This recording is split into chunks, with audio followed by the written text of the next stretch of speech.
Hello student, today we are going to learn about the various communication process and also its types. So student, in our earlier video we have discussed about the communication, its meaning and importance of communication. I think features of communication, okay? So in today's video we are going to cover up the communication process and the various types of communication, okay? So let's start. So student, first of all here I have put one picture through which you can understand that how the communication process can be completed. Okay, so you can see here the sender. First of all you should know that sender communication होते क्या है, कोई भी organisation में किसी भी जगह पे हम लोग कैसे बोलेंगे कि okay communication is going on and we can say that communication is completed. See क्या होते हैं, फर्स्ट ऑफ ऑल एक सेंडर होते हैं. सेंडर मीन्स क्या होते हैं, जो पर्सन होते हैं जो मैसेज सेंड करना चाहते हैं. सेंडर क्या करते हैं, मैसेज लेते हैं, उसको सेंड करते हैं, मीन्स एनकोडिंग करते हैं. एनकोडिंग का मीनिंग क्या होते हैं, जो मैसेज एक्चुअली क्या होते हैं, एक्चुअली जो आइडिया होते हैं, जो ओपिनियंस होते हैं, जो सेंडर सेंड करना चाहते हैं, तो उस आइडिया को कुछ फॉर्म में डालते हैं. Form in the sense words हो सकता है, सिम्बल्स हो सकता है, ग्राफ्स, ड्राइंग्स, ये सब एनकोडिंग जिसके थ्रू मैसेज को एनकोडेड किया जाता है. देन क्या होता है, मीडियम मीन्स कौन से चैनल से हम लोग मैसेंजर क्या सेंड करेंगे. तो आजकल तो बहुत या फिर बोल के मीन्स ऑरल बोलेंगे या फिर रिटन, या फिर रिटन होगा तो क्या कैसे प्ले कार्ड में होगा या फिर ऐसे ही कॉपी में लिख के या फिर नोटिस बोर्ड में. ऑरल होगा तो कैसे फ़ोन पे या फिर डायरेक्ट फेस टू फेस या फिर मीन्स वो मीडियम, ठीक है. देन उसके बाद क्या होते हैं, डिकोडिंग बाय द रिसीवर. जो रिसीवर होते हैं उसके बाद रिसिपिएंट आते हैं, रिसिपिएंट जिसको मैसेज मिलते हैं. देन डिकोडिंग क्या होता है, उसको इंटरप्रिटेशन बाय द रिसीवर, जो रिसीवर समझते हैं. ओके, सो फॉर एग्जांपल है तो होता है ना, सपोज थम्स अप. तो थम्स अप का मीनिंग क्या है कि okay this is all right, work is going good. तो रिसीवर को समझना पड़ेगा कि ओके जो सेंडर है उनको पसंद आया रिसीवर या फिर रिसिपिएंट का वर्क. तो decoding means interpretation by the receiver. Then receiver को क्या करना पड़ता है, फीडबैक देना पड़ता है कि okay he or she has understand his message and उसको फीडबैक देना पड़ेगा कि ये उसको समझ में आया. एंड फिर से वो सेंडर को वो मैसेज सेंड करता है कि उसको समझ में आया. तो एक्चुअली ये प्रोसेस होता है जिसके ज़रिए कम्युनिकेशन प्रोसेस होता है. So one by one we'll learn the meaning of this various elements involve in the communication process. See पहले क्या होता है, as I already told you, message. Message क्या होता है, it is the subject matter of any communication. Okay, क्या subject matter है, means क्या आइडिया है, क्या फैक्ट है जो कि एक सेंडर सेंड करना चाहते हैं. Then it's comes sender. Sender means the person who conveys the message. He or she initiates the actual process of communication because communication takes place when the sender thinks okay he or she should send something or he or she should shares something to the receiver. Okay, next point is encoding. Now what is encoding? Encoding means getting the idea coded into words, means whatever you are going to express, this this should be coded, this should be expressed in words or maybe symbol, graphs or drawings or any other manner which is understandable to the recipient of the message or the receiver of the message. Okay, so encoding is done by the sender whereby he gives a shape and meaning to the message in the form of words or symbols. Okay, encoding is nothing but the giving the shape of the message, giving the shape of your idea. Suppose you want to say something, so you want to say something, so through which you are going to say it, whether you should whether you will say it through your means face to face बात करके, और या फिर you want to express your message by drawing something. Okay, तो इसको बोलते हैं encoding, encoded करना. नेक्स्ट पॉइंट आता है मीडियम. एनकोडिंग हो गया, you have thought to share your ideas through message. Now you have to select the medium through which medium you are going to send. Nowadays WhatsApp is there, SMS is there, या फिर you may think कि okay I should put the message in a notice board or in a letter. So these things are called the medium. The sender has to choose the medium through which the message is to be conveyed. Then there comes the receiver, the person who receives or conveyed the message. Okay, he is called the receiver.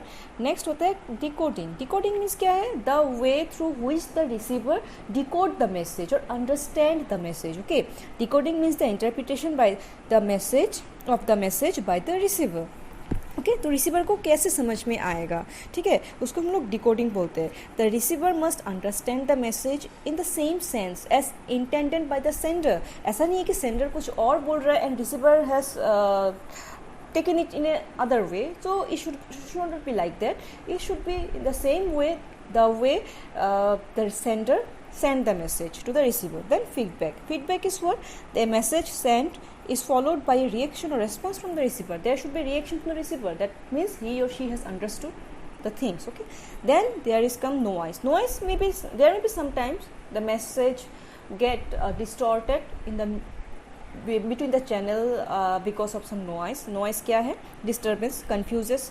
तो noise सिर्फ ऐसा नहीं कि वो sound जो होते हैं वो नहीं है, सिर्फ उसको हम लोग नॉइस नहीं बोलते. उसके साथ साथ क्या होता है जो कन्फ्यूज़ कभी कभी अराइज हो जाते हैं तो उसको नॉइस बोलते हैं. Noise is any that disturbs, confuses or otherwise interferes with the communication process. Okay, the message may also get distorted by other sounds in the environment. For example top level से middle lower level तक कुछ message आते आते मान लो वो बातें, suppose top level ने कुछ बोला था कि we need to suppose to complete, we need to complete this task within 1 week.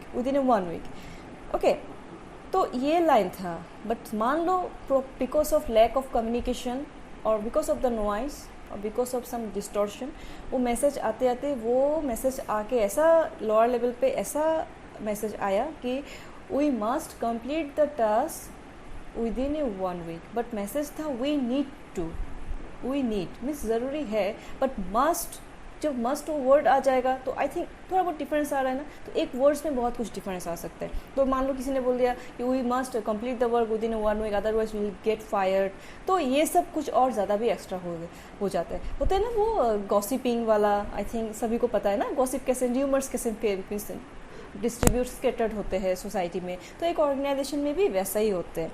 तो this thing should be taken care. तो these are the various process of communication. ऐसे ही कम्युनिकेशन प्रोसेस होते हैं. Next point see, importance of communication. Communication का क्या क्या importance हो सकता है. So point number 1 is facilitates planning. तो as you know planning is the foremost one of the foremost function of management. So in order to preparation of the plan, the top level management needs various information. Such information can be made available only when there is a systematic communication in the enterprise. Okay, then facilitates decision making. So decision making is what? Decision making based on lots of information, lots of communication, and if there is a lack of communication, then the manager or the subordinates, one cannot take the decision making in the right time. So that's why proper communication helps for the good decision making in the organization. Then it develops the managerial skill.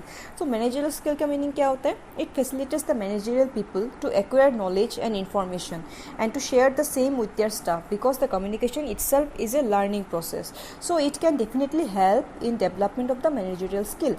So manager वही होते हैं managerial skill, means managers का जो skill होता है वो develop कैसे होता है? कम्युनिकेशन की वजह से होता है. Proper communication taking place between the top level management and the middle level management. तो communication itself is a learning process. Communication जितना होगा उतना लर्निंग भी ज़्यादा होगा.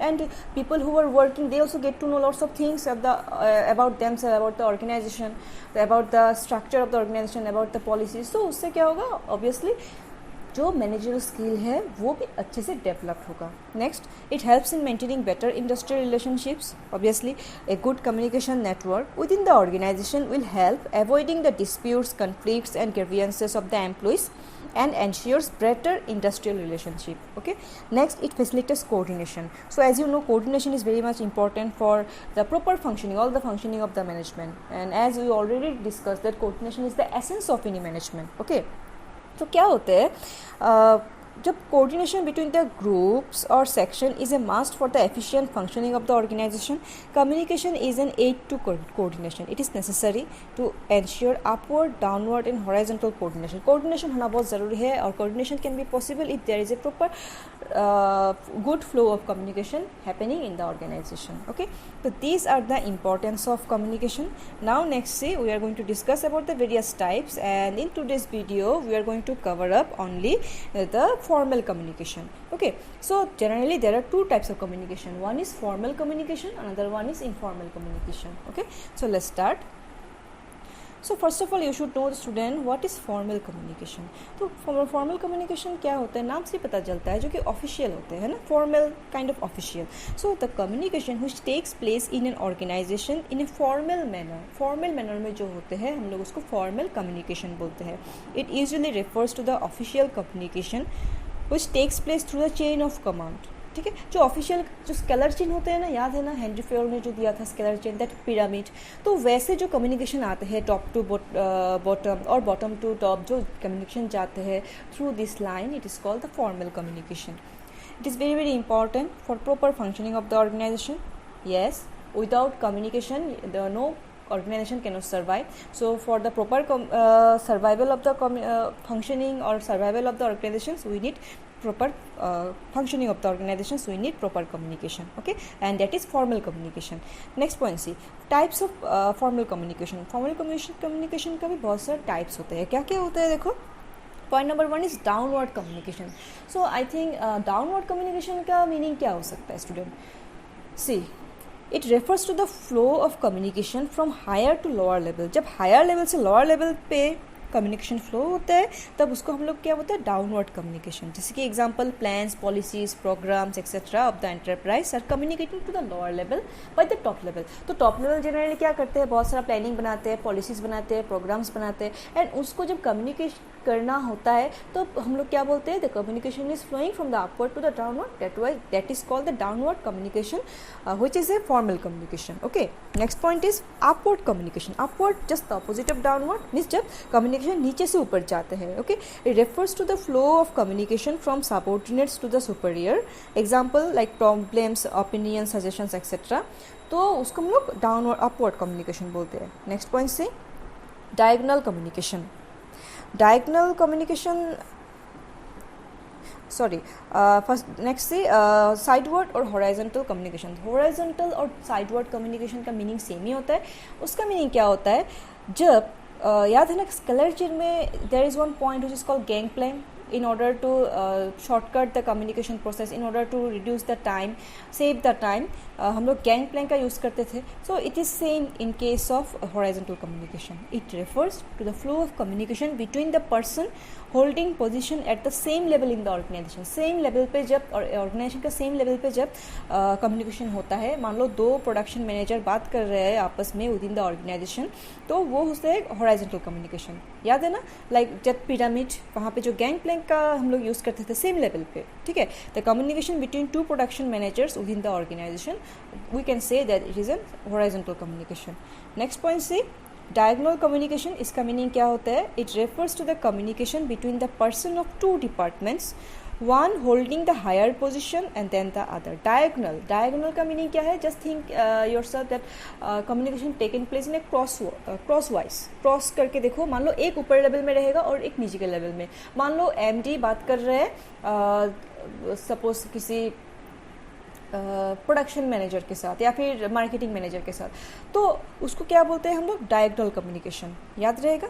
So this is about the communication and the types of formal communication. Okay, so in the next class we are going to cover up the informal communication.